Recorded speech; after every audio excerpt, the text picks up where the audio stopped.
주세요라고 하면서 손을 내밀면 저는 잘 안 줍니다. 그러나 주셔요라고 부탁하면 구해서라도 줄 수가 있습니다. 주세요와 주셔요는 다른 말, 그렇습니다. 의미가 다릅니다. 여기는 라오스 비엔티안입니다. 미얀마에서 거들내고 라오스에서 주저앉았습니다. 평생 번 걸 날리고 주저앉았는데 그래도 여태 미치거나 숨이 멎지 않고 견뎌낸 것, 소설을 뒤지기면서 쓰고 말을 생산하고 또 누가 만들어낸 말을 뒤집고 거기에서 파생된 말의 뿌리, 그러니까 어원을 찾으면서 가끔 정신을 분산시켰기에 견딜 수 있었던 건데, 저는 말을 하나 입에 물면 끝까지 파고 들어가는 버릇이 있습니다. 주세요와 주셔요는 같은 줄 아시겠지만 의미 차이는 굉장합니다. 주세요는 명령형입니다.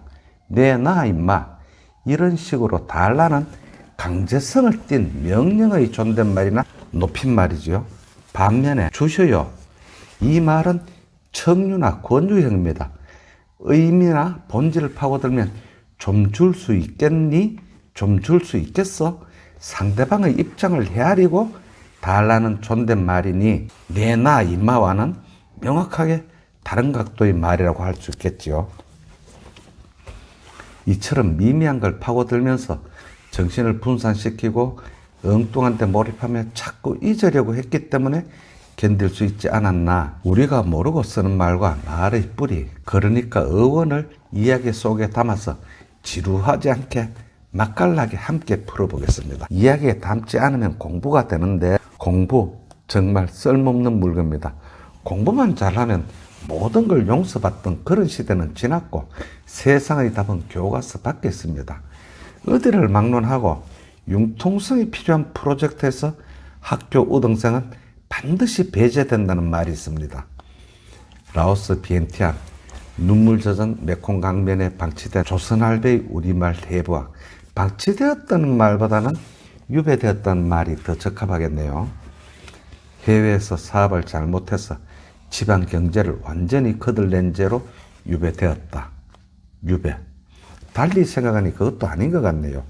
식구들이 다 버리고 이제는 정말 미련까지도 버리고 정신만 단디 챙겨서, 경상도 말로 단디 챙겨서 돌아오라고 하니까 유배로 꼭 찍어서 단정하기도 어려운데 아무튼 주리통이라고 하지요.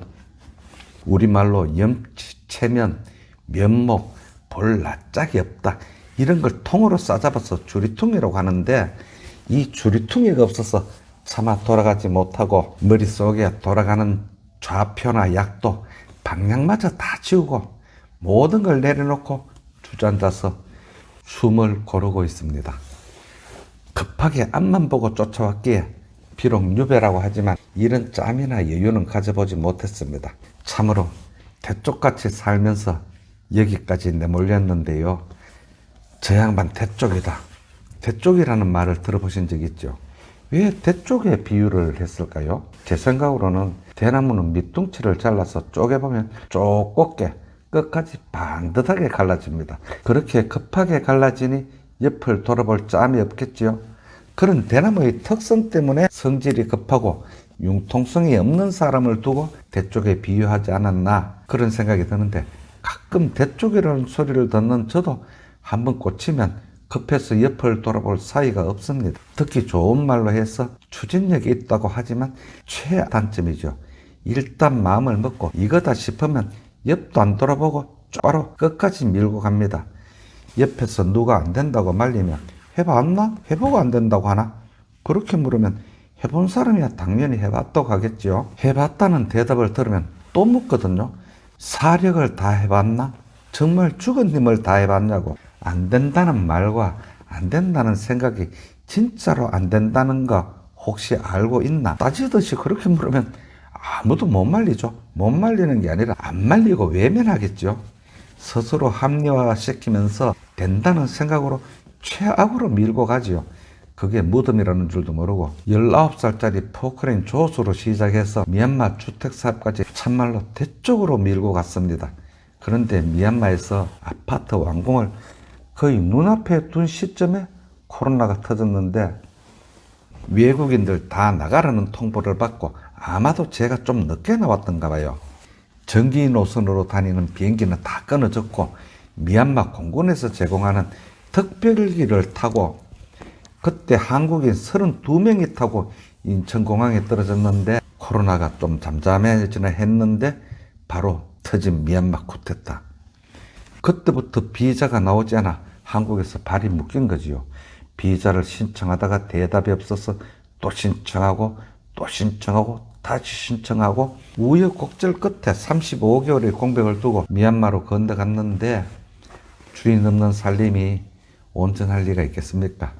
이미 도급을 맡긴 건축업자, 그 공사를 시작하면서 회사를 하나 만들었는데 외국인 이름으로는 안 되니까 만들면서 그 건축업자의 지분을 더 많이 주고 제가 곁들이로 현지 법인을 만들어서 시작했는데 쿠데타로 세상이 뒤집어진 줄 알았는지 아니면 내가 영영 못 들을 줄 알았는지 그 건축업자가 그걸 저당 잡히고 금융권에 왕창 대출을 받아 쓰고는 내가 왔다는 소리를 들었는지 날아버리고 짓다가 중단된 그 흉물스러운 아파트 16 그걸 찾아보겠다고 미얀마 정부의 실세, 힘이 좋다는 군부의 실세와 정관 예우를 받는다고 비싼 변호사를 연계해서 법정 다툼을 3년간 벌이다가 패소하기까지 짓던 아파트가 날아간 거는 둘째치고 그걸 찾아보겠다고 들어간 뒷돈 그건 아직도 빚으로 남아있는데 아무튼 산다는 건 앞만 보고 내 방식대로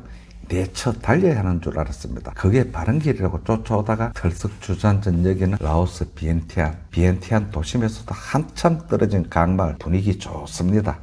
밤이면 강 건너 태국 바로 메콩강 건너가 태국이거든요. 국경을 무단으로 건너온 태국 농카이의 불빛이 마당을 어슴푸레 밝혀주는 시골집인데 이 집을 싸게 빌려서 혼자라는 걸 라오스 말로 콘디야오라고 하는데 콘디야오로 머물며 은밀하게 밀려드는 고독과 할배여 여기서 뭐하는겨 감미로운 목청으로 살며시 다가서는 외로움을 굳이 뿌리치거나 거부하지 않으면서 대쪽으로 살아온 길을 더듬으며 짚어보고 있는데 동네 분위기, 집의 분위기야 어지간히 서정적이지만 사실 제 마음은 그다지 편하지 못했습니다. 포크레인 조수로 출발한 주머니가 얄팍한 개인사업자가 평생 번 걸 한 방에 다 쑤셔박았습니다. 피눈물이나 애간장 그런 표현으로 수식할 선은 이미 넘었었지요.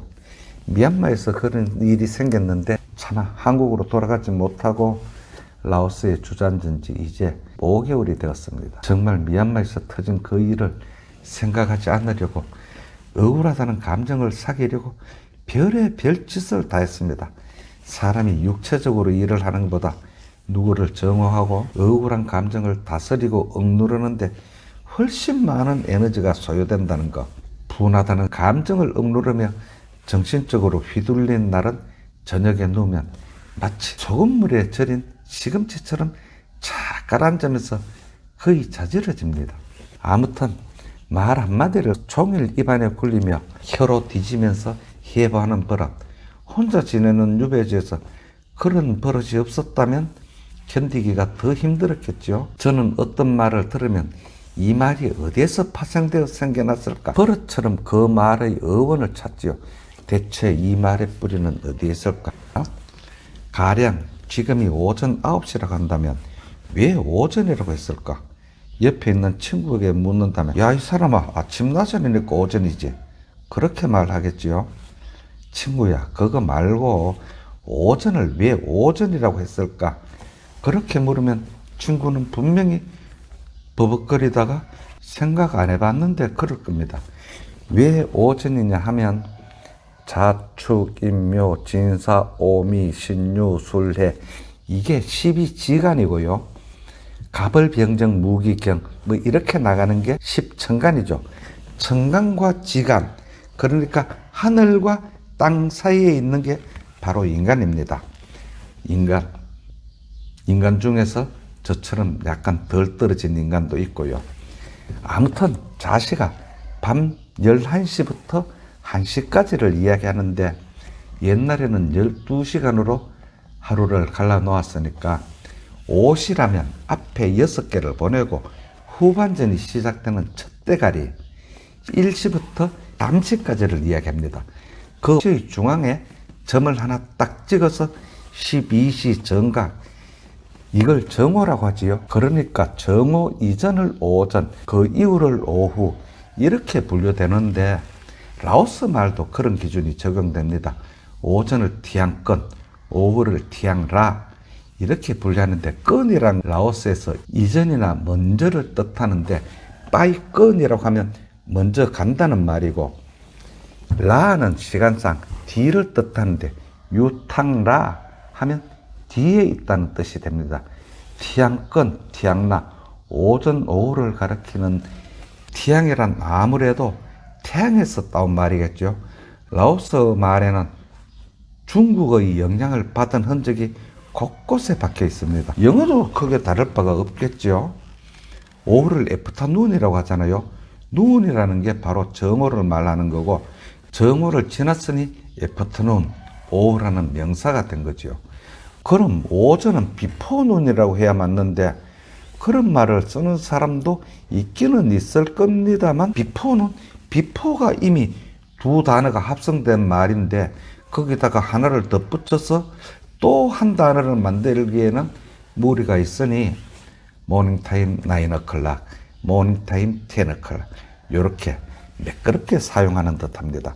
그런데 또 문제가 생겼어요. 정오는 정자가 앞에 들어가는데 자정은 왜 정자가 뒤에 들어갈까?